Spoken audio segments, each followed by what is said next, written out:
Hi mga moms! For today's mini vlog, heto ang masasayang ganap namin sa araw ng Pasko. Nuko, akala ko hindi magugustuhan ni Sir Principal yung regalo ko sa kanya.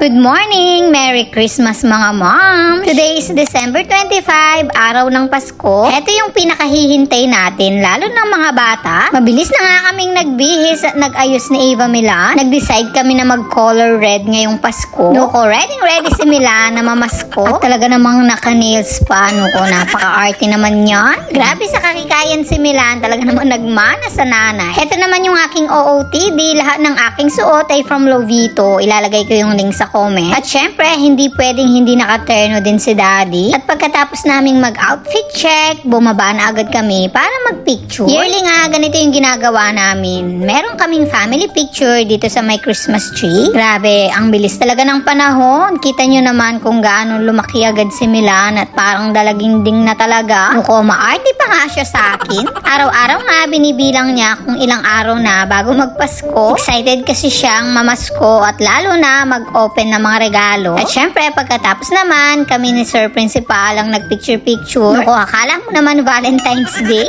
At heto na, magbubukas na kami ng mga gifts. At heto na nga yung gift sa akin ni Daddy. Binili namin kahapon dito sa may Alberto. Sobrang nagustuhan ko to, pero ipapakita ko na lang sa next vlog. Next naman, mga gifts namin kay Mila. Heto naman, mga bagong shoes for her. Kaso nga lang, binuksan niya na yan, kaya hindi na siya ganyan ka-excited. Kunwari pa mo excited sa video. At next naman na bubuksan niya, heto naman, hindi niya to alam. Syempre, masaya siya kapag Chromie stuff yung ibibigay sa kanya. Pero meron kami talagang special gift for her. Kahapon, pumunta kami dito sa may Oro Italia Fine Jewelry sa SM Pampanga. Binilhan namin si Milan ng bagong earring. Actually, si Daddy yung bumili sa kanya niyan kasi gusto niya, turn na daw kami ng earrings ni Milan. Before kasi binilhan ako ni Daddy ng teardrop earrings. Tapos, heto naman, si Milan, meron na din. Grabe namang gift na yan. Talaga namang sweet na sweet ang mag-ama. At ngayong Christmas, suot na ni Milan. At next naman, heto yung gift ko kay Sir Principal. Nuko, kinakabahan pa nga ako dyan, baka hindi niya magustuhan. Shoes talaga yung ibibigay ko sa kanya, kaso wala pa daw available dun sa gusto niya na design. Pero ito, alam ko namang magugustuhan niya. At alam kong kailangan talaga niya to.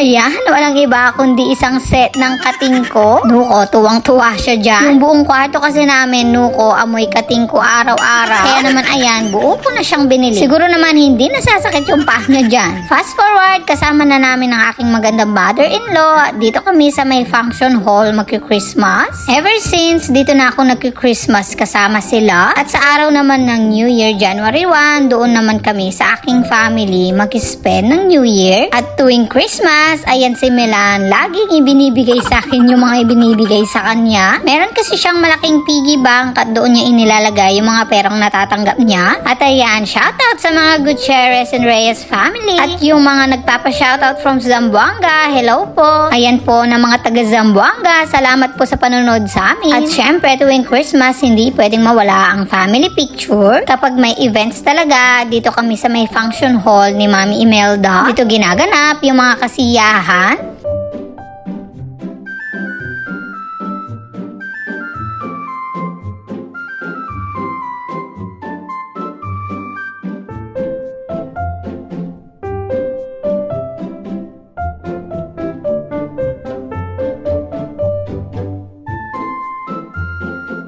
At pagkatapos ng picture-picture, ayan, nagpa-games na si Daddy.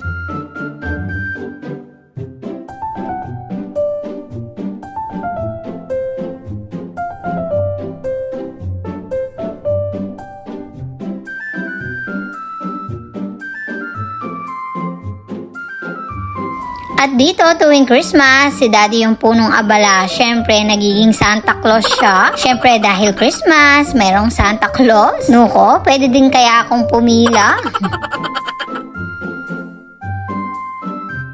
At syempre, namigay din si Mami Imelda. Grabe, sobrang saya ng Christmas namin. Kaya naman, Merry Christmas mga moms. O siya, hanggang dyan na lang. Thank you so much for watching.